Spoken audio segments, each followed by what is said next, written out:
Rutles' story is a legend, a living legend, a legend that will live long after lots of other living legends have died. Tonight, we are extremely proud to present the semi-legendary life story of the Prefab Four, Dirk, Nasty, Stig, and Barry, who made the 60s what they are today, the fabulous Rutles.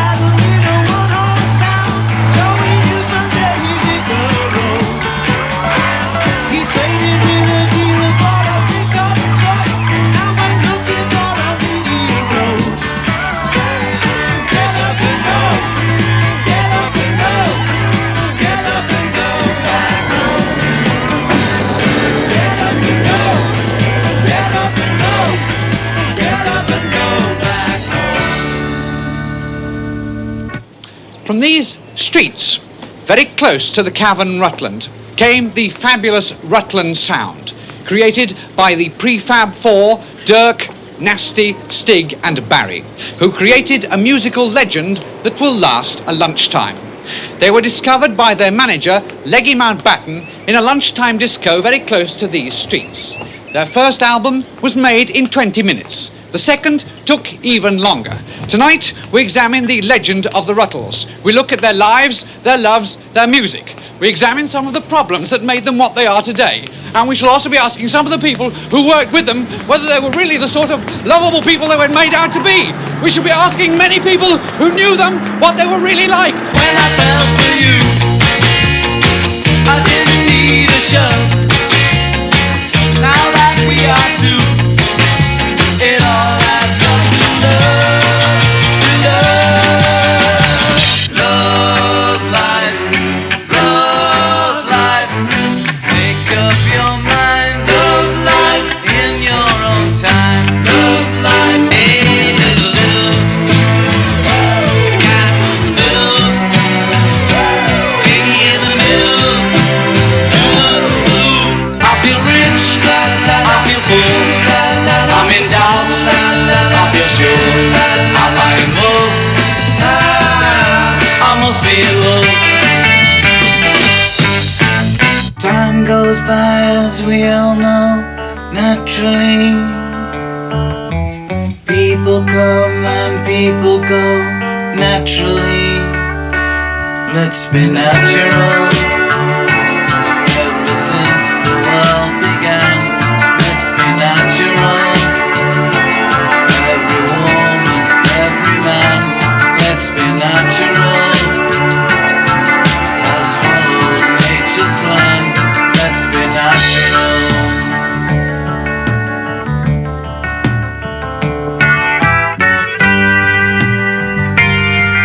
Oh yeah. Yes, tonight we examine the entire legend of the Rutles. But where did the story start? The answer is right here. For on this very spot, Ron Nasty and Dirk McQuickley first bumped into each other.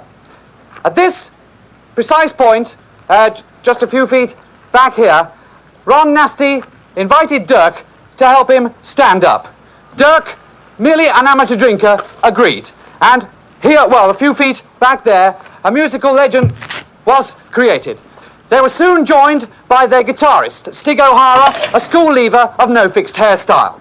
But it would not be for another 2 years before they found their drummer, Barrington Womble, hiding in the van. When they did, they persuaded him to change his name to save time and his haircut to save Brule Cream. He became simply Barry Wom.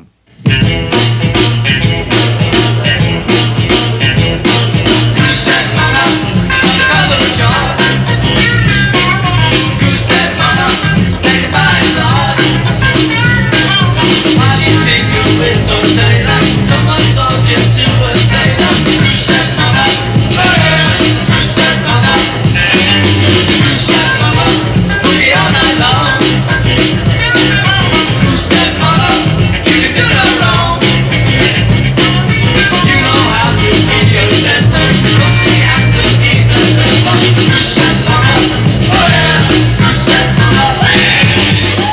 October 1961, Leggy Mountbatten, a retail chemist from Bolton, entered their lives. Leggy had lost a leg in the RAF in the closing overs of World War II and had been hopping around Liverpool ever since. As a child, Leggy's mother never allowed him to play with the other little boys. His father was so snobby, he wore swimming trunks in the bath to stop him looking down on the unemployed. But it was here, in Liverpool, that we spoke with Leggy's mother, Mrs. Iris Mountbatten. Well, he told me that he'd been to see these young men in a dark cellar. Yes. He was always very interested in young men. Oh, yes. Youth clubs, Boy Scouts, that sort of thing. Yes, yes. But these, he said, were different. In what way? Well, the hair and the presents, the music. He liked it? No, he hated it. Well, what did he like? Well, the trousers. What about their trousers? Well, they were very tight. Tight? Yes, you could see quite clearly. Oh, I see. Everything. Outlines. Clear as day. Yes, yes, thank you. Yes. So, tight trousers and Nothing noise. left to the imagination. Yes, thank you. I'm standing in the world's naughtiest street, the notorious Reeperbahn, Hamburg. For 4 hungry working-class lads, there are worse places than prison. And the Ratkeller, Hamburg, is one of these. This is where they found themselves, far from home and far from talented. Inside here is where they actually played. Come with me now, inside, or, as the Germans say, mit mir gekommen, inside. In those early days, there was a 5th Ruttle, Leppo, a friend of Nasty's from art college, who mainly used to stand at the back. He couldn't play the guitar, but he knew how to have a good time. And in Hamburg, that was more important. I'm standing in the original rat killer. And indeed, these are some of the original rats. It was to this small back room that Dirk, Stig, Nasty, Barry and Leppo came to relax when they weren't upstairs entertaining the other rats dining in the other rat cellar. Here they had bed and breakfast. There's the bed, the breakfast, of course, long since gone. Rodentally chewed, mouse masticated, in a word, eaten by rats. Here, one weekend, Leppo crawled into a small trunk with a small German Fraulein and was never seen again.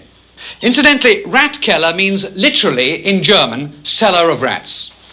That's not seller of rats, a seller of rats, a person who sells rats for a living to another man, as it were. Of course not.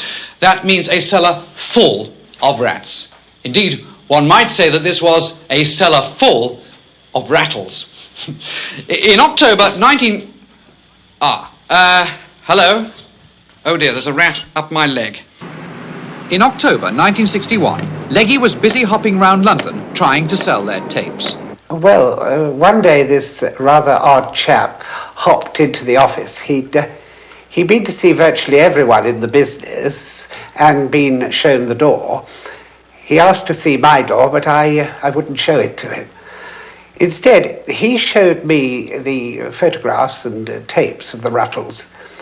They were pretty rough, but they had something. What was it? I think it was the trousers. Well, I like the trousers right away. I mean, I've been in the garment trade and I knew a thing or two about inseams, and these were winners. Dick Jaws, an unemployed music publisher of no fixed ability, signed them up for the rest of their lives. Lucky, really. Number one, you're my number one. You're my second in love. Number one. Leggy Mountbatten, in his autobiography A Cellar Full of Goys, wrote of the excitement of those early days when they rode the go-kart to fame and took the ferry across the Mersey to a land of riches, wealth and heartache. Leggy put them into suits. He put them into the recording studio, and he put them into the newspapers. For the Rutles, success was only a drumbeat away. Teacher couldn't teach me. I had no time for school. No one there could reach me. But baby, I'm no fool. No fool. Number one. You're my number one. You're my second to none. Number one.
Chased me, and they caught me, and they beat me up.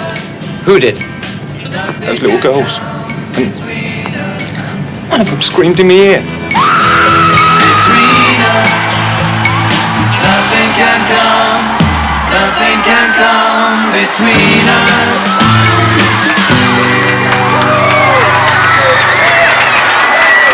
I asked Mick Jagger when he first became aware of the Rutles. We were living in, squalor. We didn't have any money, and we saw there were the Rutles on the TV with girls chasing them. We thought, this can't be that difficult, so we thought we'd have a go ourselves.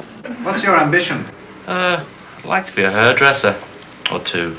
I'd like to be two hairdressers. First time I met the Rutles, they came down to see us at Richmond, and we were just completely a number, and they were all suddenly, they were standing there in their black suits. They just come off a TV show, and they were just standing there sort of checking us out, the opposition. And then they introduced themselves, Dirk, Stig, Nasty, Barry. I'd like to own a squadron of tanks. They were very nice, because they'd heard about us, because we were the South's answer to the Rutles, at that time. What Ron and I'll do is probably to write some songs, and sell them to people. We tried to write some for the Rolling Stones, and they're probably going to buy them. The one for that was Dirk, really. He was a real hustler for the songs, I think. Always wanted to sell a song, for any old slag he'd send a song to write one, set up. They came down and we were trying to rehearse, and they said, do you want a song? We said, yeah, we're always really open for songs, because we didn't write our own. And of course the Rutles were always well known for their hit-making potential, ability. Right. And so they ran around the corner to the pub to write this song and came back with it and played it to us. And it was horrible. And so we never bothered to record it. It was a busy week for the Prefab Four as the fever of Rutlemania rolls over England. Monday saw them arriving for a civic reception given by the Mayor and Corporation of Liverpool to say thank you to its famous four sons. On Tuesday, Rutlemania comes to London as Rutles fans jam Piccadilly Circus and bring London's traffic to a standstill. Nobody's seen anything quite like this since the war. Look out, girls. Here come the Rutles. And for some, the event is clearly too much. Oh well, she's safe in the arms of the law. First to arrive is Rutles fan Princess Margaret, escorted by her husband, Lord Snowdon, Tony Armstrong Jones. Her Majesty herself is there to greet the Rutles on this royal glittering occasion, the annual Royal Command Performance. Thank you very much. Thank you. And now we'd like to do a number dedicated to a very special lady in the audience tonight, Barry's mum. And now, without any more ado, here's your very own, Dirk McQuickley. Shoot me down in flames if I should tell a lie. Cross my heart, I promise that it's true. I've been in love so many times before, but never with a girl like you. With a girl like you to hold and be beside. With a girl like you to fill my heart with pride and joy. With a girl like you, I know where I belong. With a girl like you, I know I can be strong. You know I won't bring you any pain. I won't run around again. There'll be nothing to explain with a girl like you.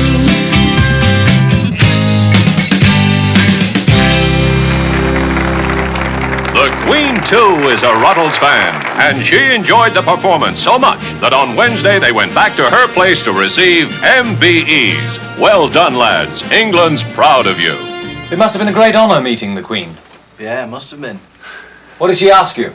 She asked us who we were. And What did you say? I said I was him. I felt more like him than me. Do you feel better after seeing the Queen? No, you feel better after seeing the doctor. Not my doctor, you don't. Not your doctor, no. What are you going to do now? Back to your place. But all rest and no play makes Rutles dull boys. And on Thursday, they fly to America to see if they were more than 9-day wonders. They needn't have worried. America loves Rutles too. In many cases, even more. 10,000 girls are here to say hello to these 4 guys from Liverpool. It was the most famous arrival on these shores since Christopher Columbus. Hello, Dad. Thanks a lot. Bye. After briefly greeting the press, they drive into the heart of Manhattan to get their first glimpse of New York. It's Rutles Day in Flushing, ladies and gentlemen. WC, the Bill Murray, the K. You've got the Western ride. Soft in the head, sounds like. Come on! Flushing animals, what do you want to know? What do you want to hear? If you call me up at 555-2160 and say you want to hear anything but the Rutles, I'm going to come looking for you. I mean it, because it's Rutles Day. They're going to be here tomorrow talking about their trousers. It's a big, big day here in Flushing. Let's give them a big round of applause. I know I can't hear you, but I know I can pick up what you're saying, baby.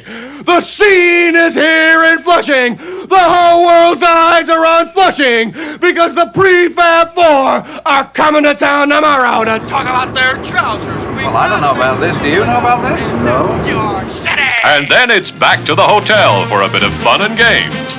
This is us having breakfast. This is tea. You know, we drink Very good breakfast. We put the water in the tea. There's the tea. Jolly nice. And we pour it into the One for Uncle Mamie. One for Auntie Betty. But it's all in a day's work for England's ambassadors of musical fun, the Rutles. How about you, Barry? No, not too many. That's showbiz. I'm actually standing outside the actual hotel in which the Rutles actually stayed in 1964. Actually, in this room here. And it was actually inside this actual room that I actually spoke with the actual Paul Simon. We saw the show, and I remember Sullivan was saying that, calm down now, everyone calm down, you know, or we can't hear, or some kind of silly warning, you know. And they opened the show, I think, and they also closed the show, which I thought was like a sort of astute planning on Sullivan's part, because it would have made you very angry if you had to sit through the whole show to wait to see the Rutles, you know. So clearly everyone would tune into that week's show just to see the Rutles. Now, yesterday and today, our theater's been jammed with newspapermen and hundreds of photographers from all over the nation, and these veterans agree with me that the city never has witnessed the excitement stirred by these youngsters from Liverpool who call themselves the Rutles. Now, tonight, you're going to twice be entertained by them. Right now, and again in the second half of our show. Ladies and gentlemen, The Rutles, let's hear it from.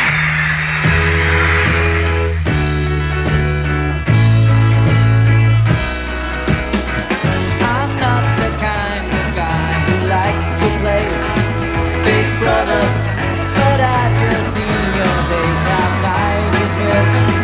Another, I saw you both come in, and clearly you're not friends with him. So please, please hold my hand.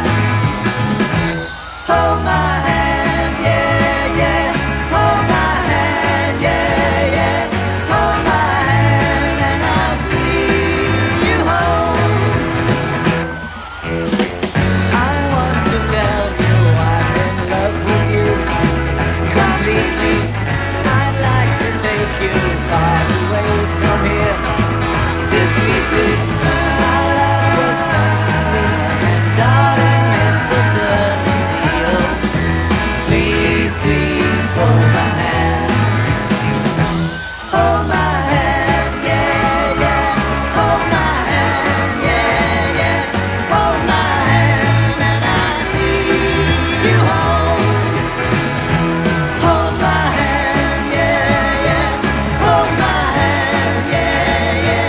Hold my hand and I'll see you home. Hold my hand,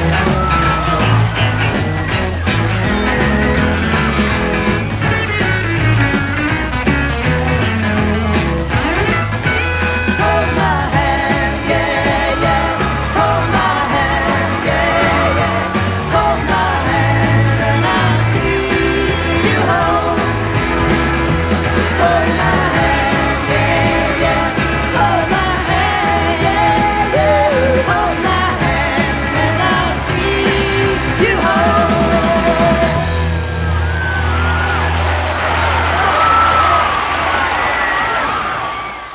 The Rutles' music, meanwhile, had been attracting respectable critical attention. The London Times called it the best since Schubert. Sir Brian Morrison has been Regius Professor of Music at the University of Oxford for the past 30 years. We asked him just how good, musically, were the Rutles. Stanley J. Cramerhead III Jr. is an occasional visiting professor of applied narcotics at the University of Please Yourself, California. He is also a keen historian of pop music. We asked him just how good, musically, were the Rutles. Listen, look it, very simply, musicologically and ethnically, the Rutles were essentially empirical mélanges of a rhythmically radical, yet verbally passé and temporarily transcended lyrical content, welded with historically innovative melodical material, transposed and transmogrified by the angst of the Rutland ethnic experience, which elevated them from essentially alpha exponents of, in essence, merely beta potential harmonic material into the prime cultural exponents of alien cadenzic cosmic stanza form. But he didn't really tell us either. So, we went to New Orleans to find out just how expensive it is to make these documentaries. I'm standing by the banks of the Mississippi. I'm standing by the banks of the Mississippi in Louisiana, the cradle of the blues. That's black music sung mainly by whites. And we're here to find out the black origins of Ruttle music. I spoke with Blind Lemon Pie. Well, everything I learned from the Rutles. From the Rutles, really? Yes, everything. But surely you were singing the blues back in the early 30s? No, I was working on the railroad. I worked on the railroad for 30 years or more until I heard the Rutles. Then I decided that that's my type of music.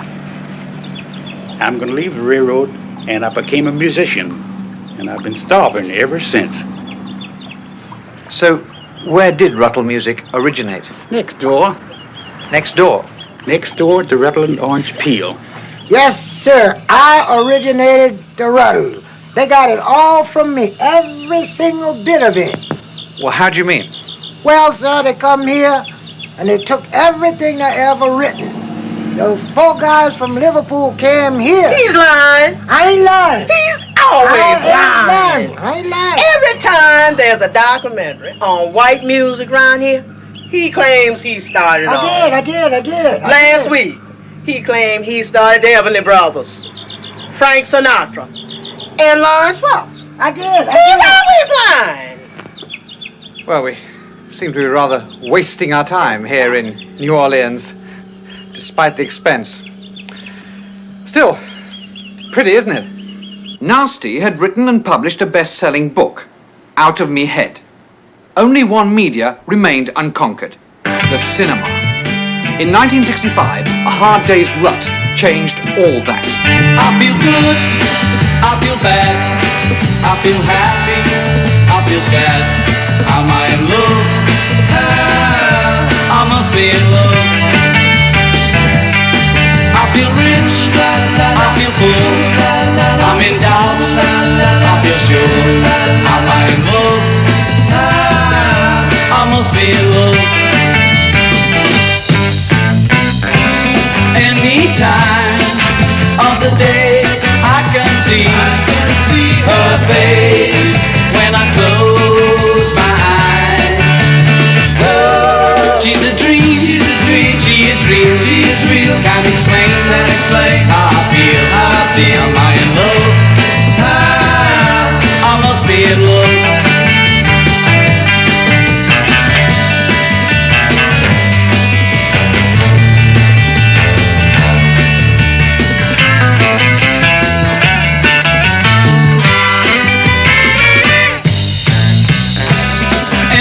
Time of the day I can see her face when I close my eyes. Am I dead or alive?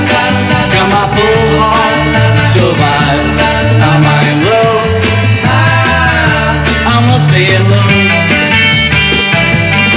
I feel good, I feel bad, I feel happy, I feel sad. Am I in love?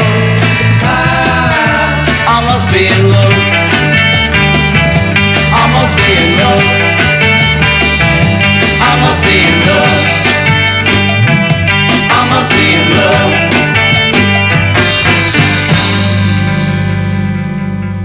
Roger McGough is a Liverpool poet. He's the author of many books set in and around Liverpool, including Merseysound, Gig, the Liverpool Scene, and 2 of his Liverpool poems are in the Oxford Book of 20th Century English Verse.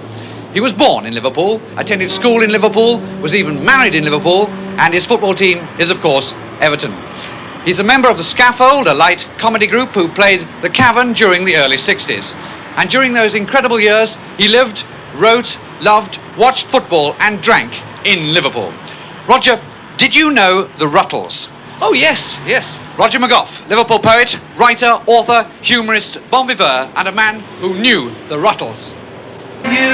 Australia, Canada, Cleveland. The Rutles were now worldwide successes. They'd rubbed shoulders with the great. Their pictures were everywhere. Their names endorsed 1,000 products, from T-shirts to garter belts to pillowcases. Leggy was besieged by merchandisers. We felt every girl in America is going to want to sleep with a Ruttle. Yes, we have a complete line of Ruttle products all ready to go. The Ruttle t-shirt, the Ruttle plate, the Ruttle cup, the Ruttle acne cream, the Ruttle hair clips, all a complete line of Ruttle products. And all I need from you is just your word and we're in business. We're in business. I like the way you work. Brian Thigh was a top record executive in London in 1962. Mr. Thigh, you've been known for many, many years as the man who turned down the Rutles. Yeah, that's right. You said that guitar groups were on their way out and would never make any money at all in the 60s. Yes, I did. You turned your back on all those millions of sales, all those hundreds of gold records. Yeah, that's right. What's it like to be such an asshole? What? Some people say you've been staying away from Liverpool, now you're famous. Oh, we haven't been staying away so much as not coming here. Some people say 6 months since you came back here. Well, that's just the sort of thing some people would say. Nevertheless, it has been 6 months. Now you're saying it. Why don't you ask me where I've been? Where have you been? I'm not telling you. I grew up in the country, beside a chicken shack. So I left for the city, and I didn't look back. Now I'm living in hope. Living in hope. Living in hope. Living in hope. Yes, I'm living in hope. Living in hope. Living in hope. At the height of Rutlemania in 1965, their drummer, Barry Wom, the noisy one, returned home to Liverpool to marry his childhood sweetheart. The church was packed with Ruttle fans, all of whom wanted to get a close look at the Rutles. Yes, I'm living in hope. Living in hope. I'm living in hope. Living in hope. I'm living in hope. Inside the dimly lit, crowded church, Barry got separated from his fiancée and ended up with a different bride. In this godforsaken town, nobody stops to lend a hand.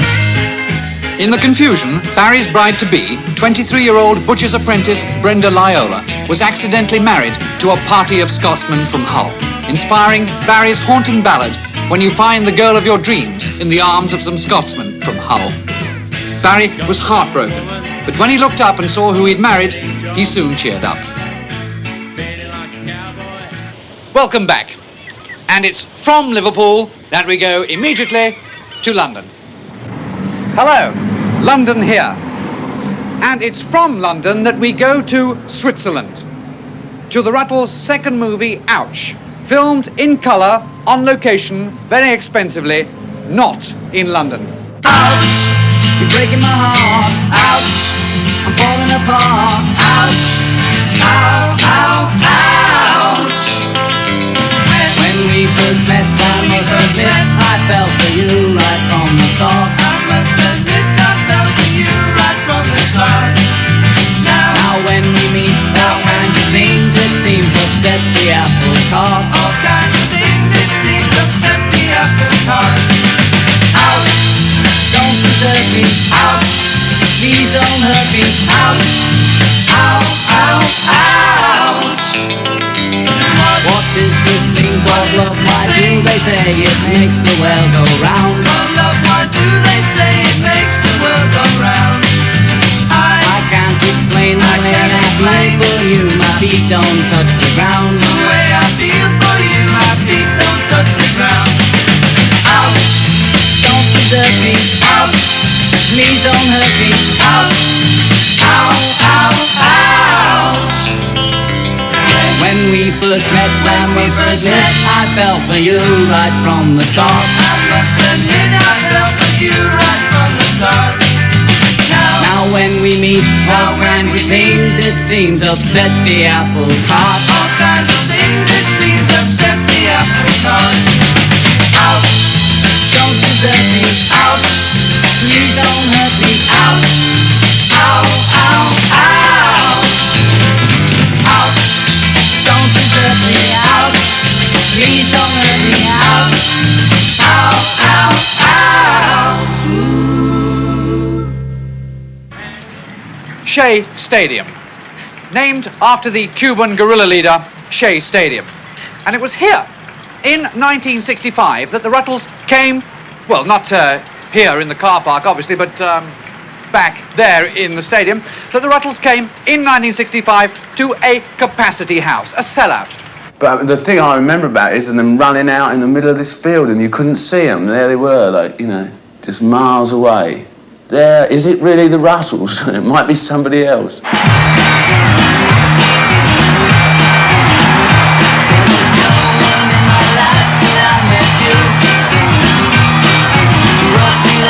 Taught me how to smile. You picked me up when I was feeling blue.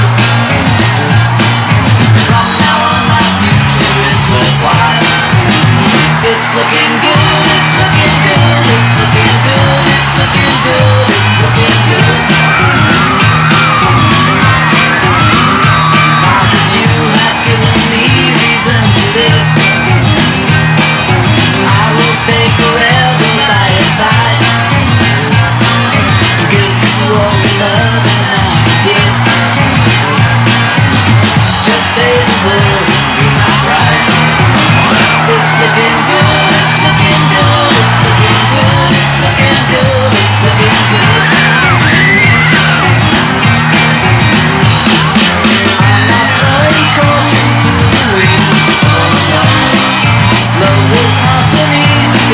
play. Though I may not be a man of words, yeah, yeah, there is one thing I feel obliged to say. It's looking good, it's looking good, it's looking good, it's looking good, it's looking good. It's looking good. It's looking good. It's looking good. It's looking good.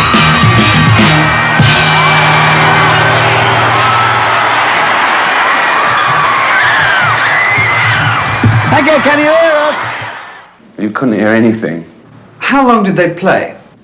About 20 minutes. And that was it. Off. Helicopter. Back to the Warwick Hotel. 2 birds each. In 1966, the Rutles faced the biggest threat to their careers. Nasty, in a widely quoted interview, apparently had claimed that the Rutles were bigger than God, and had gone on to say that God had never had a hit record. At times like these, when enemies can number more than friends. The story spread like wildfire in America. Many fans burnt their albums. Many more burnt their fingers attempting to burn their albums. Album sales skyrocketed. People were buying them just to burn them.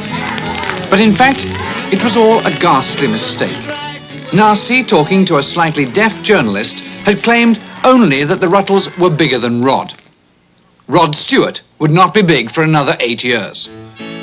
That's all I said, you know. Now all this has to happen. What do you think it proves? I think it proves you're all daft. I suppose I'll get into trouble for saying that now. Nasty apologised to God, Rod and the press, and the tour went ahead as planned.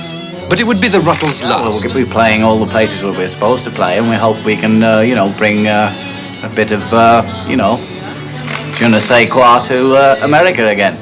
At the end of it, they met Bob Dylan in the idyllic San Francisco of the mid-60s, and he introduced them to a strange substance that was to have an enormous effect on them. Tea.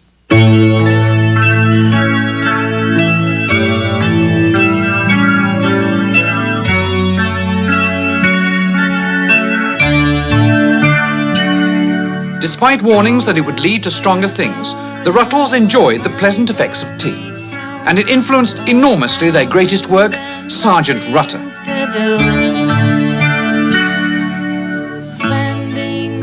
Of course, the main thing that comes to my mind with the Sergeant Rutter album is getting stoned and listening to it with earphones, particularly the chord that lasted forever, The release of this album, a millstone in pop music history, contributed greatly to an idyllic summer of bells, flowers, and tea drinking.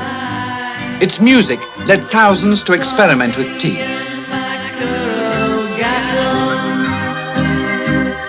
Eventually, even the press found out and offered Dirk the chance to deny it. It's not up to me. If you come to me and ask me, I'm going to tell you the truth. Because it is the truth. I have had tea. Lots of tea. Indian tea. And biscuits.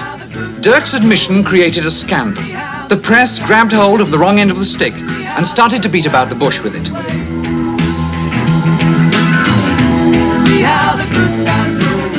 Many pop stars were arrested for using and possessing tea. Nasty himself was busted by Detective Inspector Brian Plant, who brought his own to be on the safe side. There was an immediate outcry against this police persecution, and the London Times carried a full-page petition calling for the legalization of tea.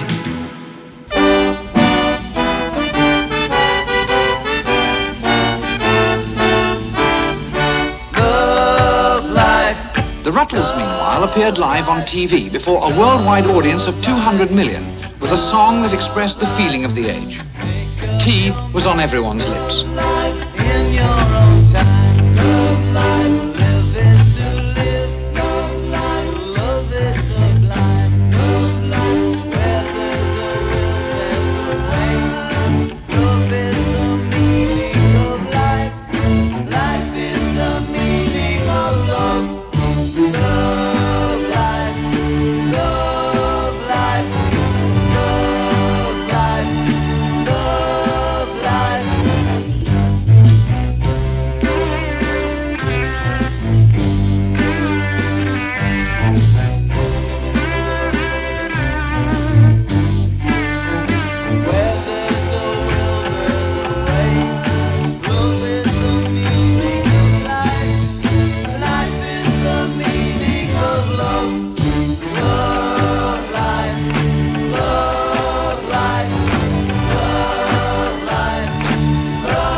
Life is the meaning of love.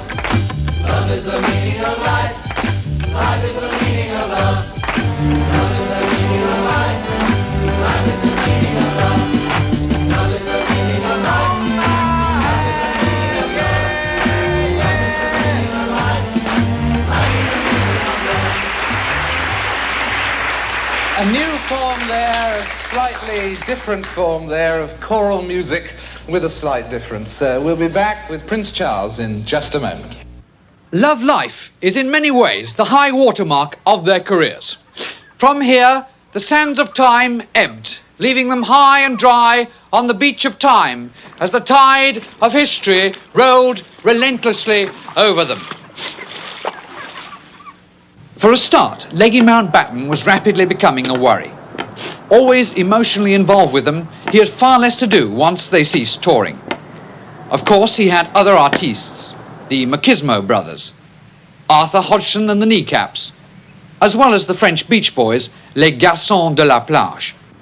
But his decision to put money into bullfighters as a tax dodge, plus his unusual personal life. In California, he'd been arrested for giving the kiss of life to a rubber raft, gave increasing grounds for concern. I asked Mick Jagger if he was aware of these tendencies of Leggy's. Oh, yeah, Leggy, yeah, you're kidding. Leggy got around a bit, you know. And that was all right, you know, until he started going off with the bullfighters. I think that era. And then I think they got a bit disenchanted with him and he didn't know where to go, you know, in his life, I think. And they wanted to control more themselves, you know. Stig, meanwhile, had fallen under the influence of Arthur Sultan, the Surrey mystic. And Sultan had introduced Stig to his Ouija board work. Arthur Sultan now invited the Rutles on a get-away-from-it-all table-tapping weekend near Bognor. As usual, the press followed.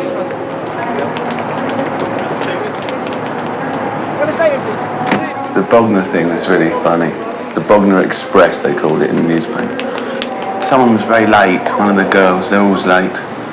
One of them, I can't remember who it was. Maybe it was Nasty. So we were trying to get on the Rutles bandwagon, you know, the Rutles mystical bandwagon, which wasn't true at all. We were just as eager to find out what was going on in this board tapping thing at Bognor as anybody.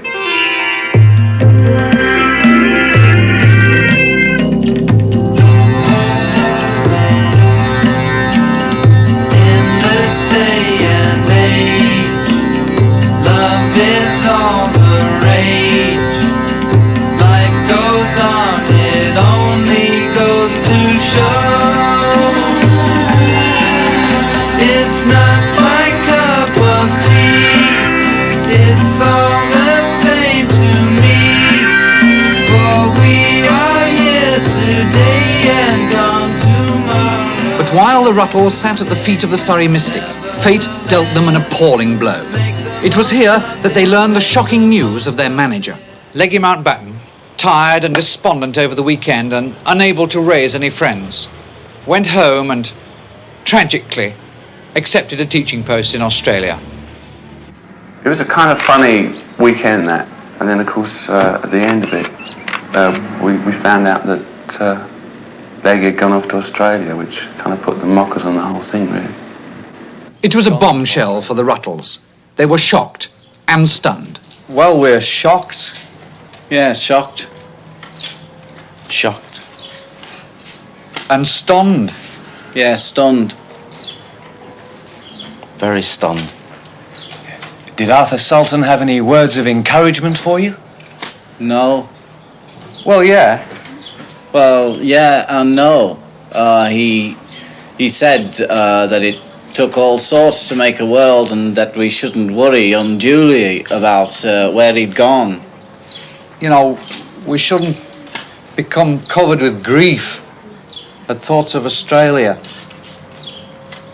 Because he did say that we could still keep in touch with him, you know, by tapping the table. And postcards. Yeah. Very stunned. Very stunned.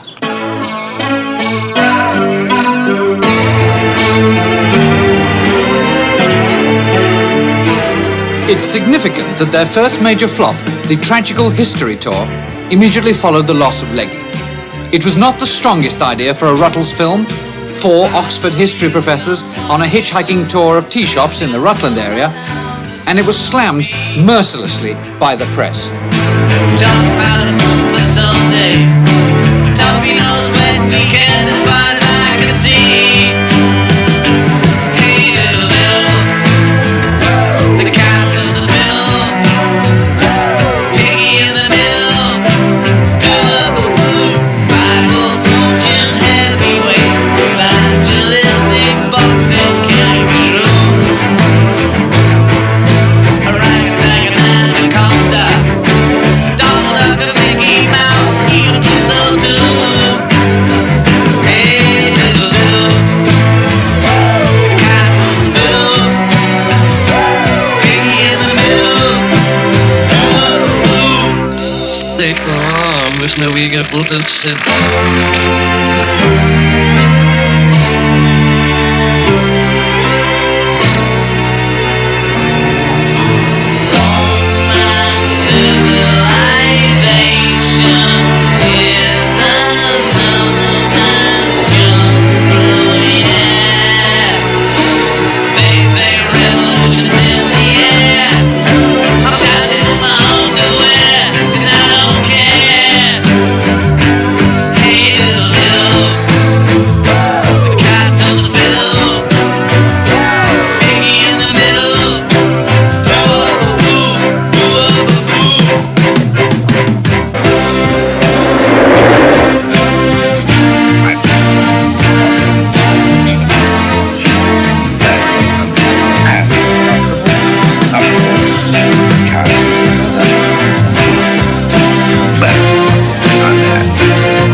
I'm sitting in a rented limousine in New York, and it was here, well, not in the limousine, obviously, but in New York, that the Rutles came in 1968 to announce the formation of Ruttle Corps. We're here in New York to announce the formation of Ruttle Corps. Nasty and I have come over on behalf of the other Rutles. Yeah, they couldn't come. Yeah. We're setting up Ruttle Corps as a kind of enterprise that people can come to us and we'll help them. We'll give them money. You know, if they want money, they just come to us. Yeah, instead of going to a bank. Yeah. You know, we want to help people to help themselves. Ruttle Corps did just that. People helped themselves for years. At one stage, they were losing money faster than the British government. There have been continued allegations that Ruttle Corps is going bankrupt. Eric Manchester, the Rutles press agent, are these allegations true? No, they're conjecture, you know. They're sort of rumour. I think you find that where you get success, you'll always find this sort of rumour. No. So the stories of the theft, they're not true also? No, they're greatly exaggerated, it's bad, you know. Things are going. But nothing like the rate that people indicate. The trouble is that people feel that because these boys are the Rutles, people can come in and just help themselves to whatever they want, and this is just not on. And we're putting a stop to this, and we are doing, you know, it's almost dried up. Things have gone. I won't deny it. Television sets. The odd car belonging to the company has disappeared. But it's not extreme, you know. Oh, well, I did come in once. I found that my office had been nicked. But it had been nicked by Ron Decline, who we'd called in to stop this sort of flow of goods from the building, so that was all right. So once you see this stopped, you feel that Ruttle Corps will continue into the future? Absolutely. I feel that once we've put a stop to this sort of bit of petty pilfering, Ruttle Corps will last for a very, very, very... For a while, 3 chapters of the Redditch Hells Angels lived in the basement at Ruttlecore before Stig had the nerve to ask them to leave. Who hurt Stig? One of the girls. Who? Big Valerie. We're very upset, but there's not much we can do about it. Why not? Well, she'll thump me. So, Stig injured by Big Valerie. The Rutles next opened a clothes boutique in London, which lost nearly $1 million in only 3 weeks, before Nasty blew it up.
Oh, hello, Nasty.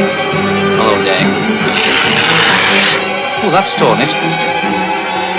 What are you doing, Stig? He's getting out of here. Well, I'm going to get out of here, too.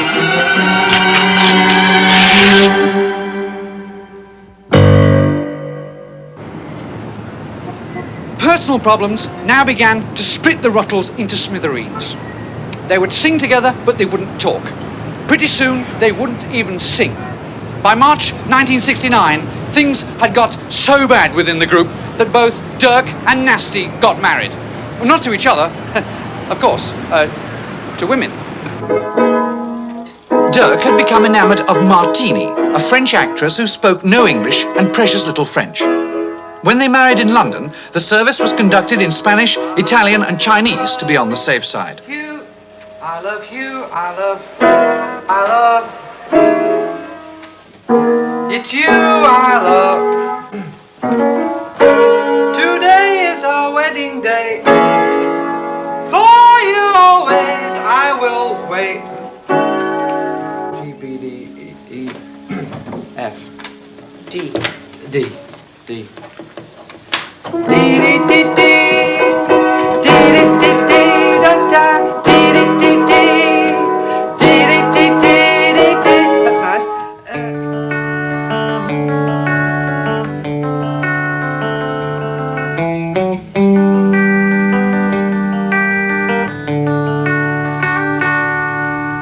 Time goes by, as we all know, naturally. People come and people go, naturally. Let's be natural. since the world began. Let's be natural. Every woman, every man. Let's be natural. Has followed nature's plan. Let's be natural.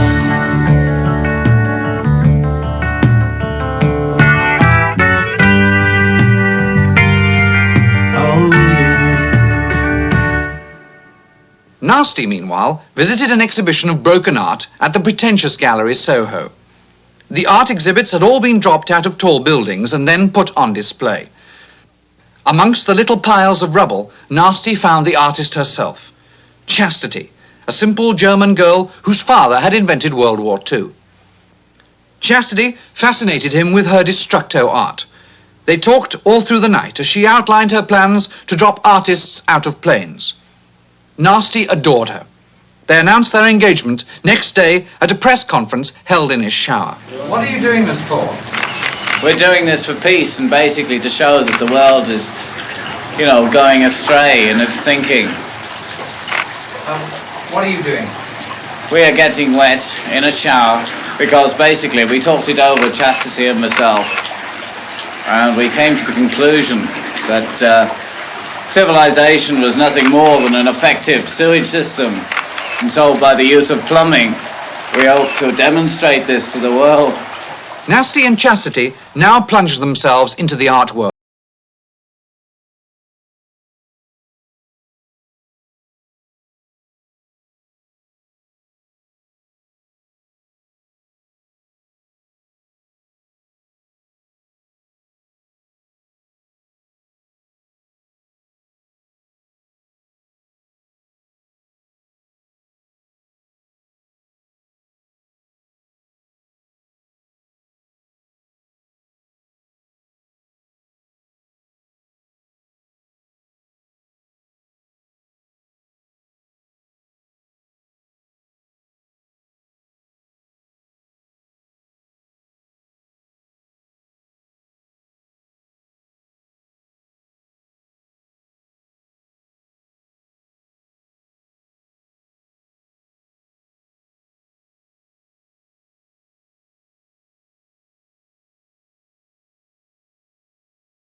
He was supposed to have been killed in a flash fire at a waterbed shop and replaced by a plastic and wax replica from Madame Tussauds.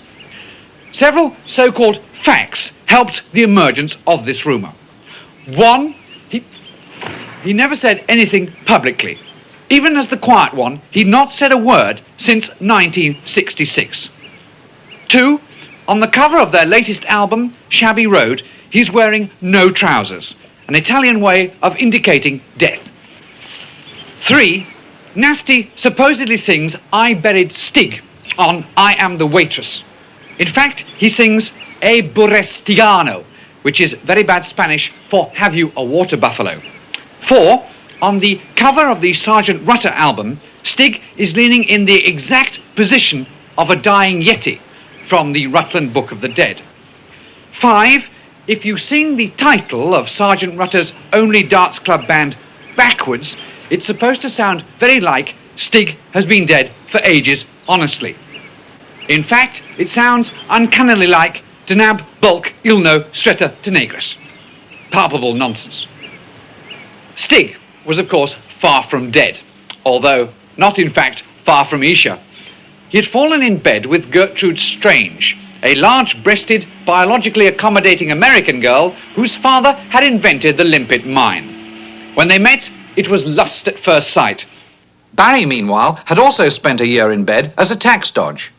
Eric Manchester thinks he had either received appalling financial advice or he was desperately trying to start a Barry is also dead rumour. When he finally got up, Rutlecore was in a perilous financial plight. Nasty had flown back in a hurry from his honeymoon rally in Nuremberg to meet the most feared promoter in the world, Ron Decline.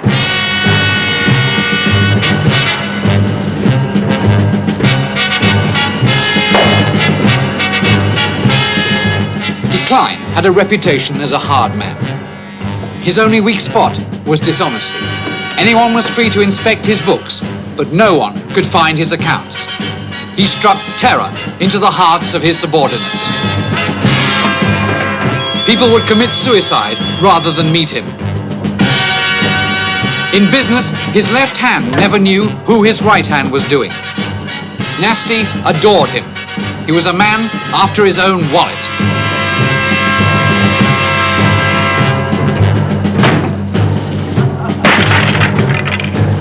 Klein promised the Rutles that if they let him take care of their royalties, they would never have to worry about money again.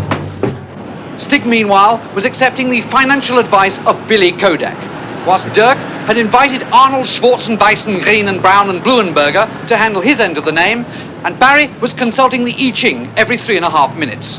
There was a plethora of lawyers. Suddenly, everyone became amazingly litigious.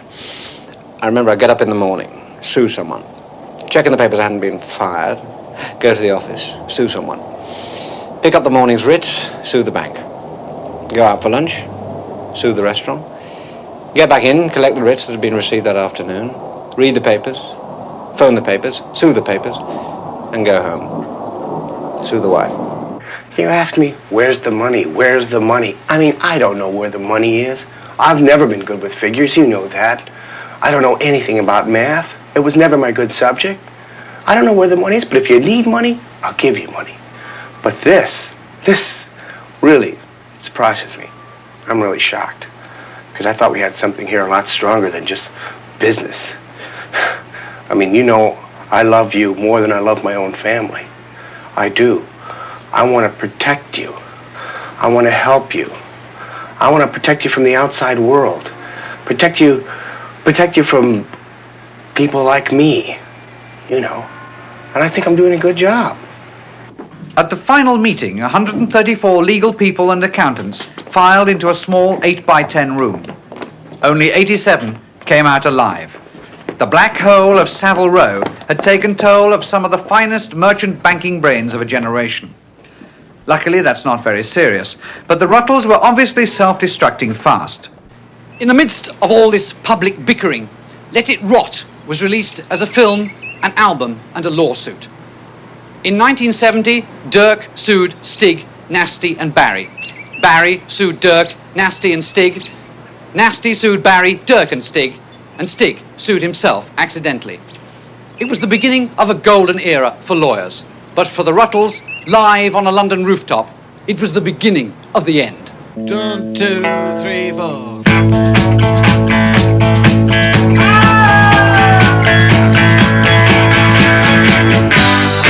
Working up a fever in a one-horse town was a jockey by the name of Joe.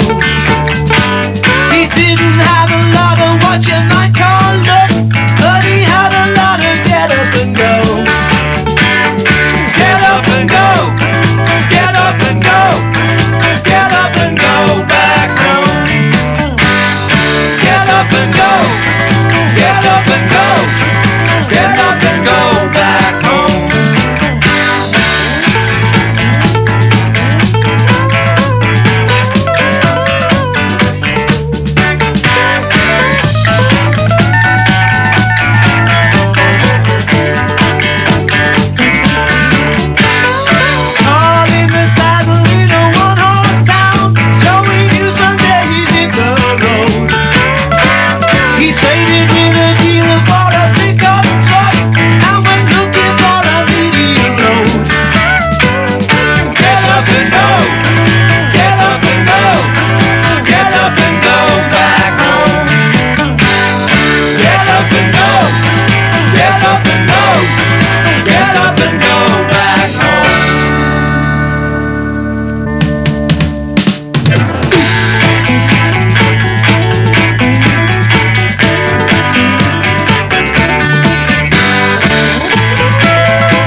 Come along, lad. Come along, lad. You're under arrest. Go on, get going.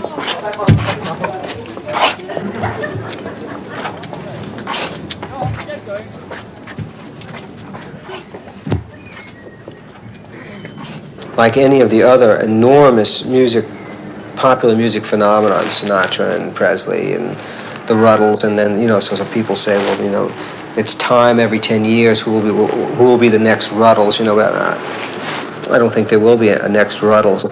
16 years after the fresh-faced Prefab Four first burst into the public eye, and 8 years after they split up, just where are the Rutles today? Dirk has formed with his wife Martini a punk rock group called the Punk Floyd. He sings and she doesn't. Nasty has turned his back on the world and sits with his thoughts and his memories. Barry is a hairdresser in the Reading area with 2 fully equipped salons of his own. While Stig works for Air India as an air hostess. Fame is a fickle mistress. Just how many people even remember the Rutles today? We asked the public, just what is a Ruttle? Excuse me, madam, we're doing a documentary and I wonder if you'd answer a few questions. No, I'm sorry, I don't answer questions. Oh, it won't take a second of your time, really. We just got the camera rolling right away here. We're from England, we're making a documentary. We just want one question, please. All right. Thank you very much. Just stand right here, okay? Who were the Rutles? I don't know. Come on, you must know. No, I'm sorry, I don't know. Oh, yes, you do know. No, well, I don't know. Who are the Rutles? I don't know. You do know? No, I don't know. You do know the Rutles, you know? I don't know who they are. Who are the Rutles? Please tell us. I'm sorry, I don't know who they are. Who are the Rutles? I don't know. You do know. I don't. You do know. Who are the Rutles? I don't know who the... Who are the Rutles? The Rutles were a mop-top English pop quartet of the 60s who set the foot of the world to tapping with their catchy melodies, their wacky Liverpool humor, and their zany off-the-wall antics, epitomized in such movies as A Hard Day's Rut and Ouch. Dirk and Nasty, the acknowledged leaders of the group, were perfectly complemented by Stig, the quiet one, and Barry, the noisy one, to form a heartwarming, cheeky, lovable, talented, non-Jewish group who gladdened the hearts of the world. In 1962, they played the Cavern. After that, they spent several months in Hamburg. Yes, thank you very much. In 1962, they released their first single, Twist and Run. Yes, thank you very much indeed. Thank you very much indeed. Will you shut up? From New York, back to London. I'm standing on the crossing where the Rutles legend ended. Here it was that the Prefab Four, Dirk, Nasty, Stig, and Barry, the Rutles, the singing phenomena who made the 60s what they are today. Here it was that indeed they were Mick, why do you think the Rutles broke up? Why do I think they did? Why did the Rutles break up? Women. Just women. Getting in the way. Cherchez la femme, you know. Do you think they'll ever get back together again? I hope not. People were proud in Double Back Alley. Neighbors were loud, but ever so pally. People would shout, joking about the smoke and the soot. Mother would put the milk bottles out. We had a good time in Double Back Alley with fences to climb and Father O'Malley to clip your ear, steer you clear of the funny man in the ice cream van who talked so queer. Double Back Alley takes me back, and in my mind I see happy smiling faces if I flood my memory. People were proud in Double Back Alley. Neighbors were loud.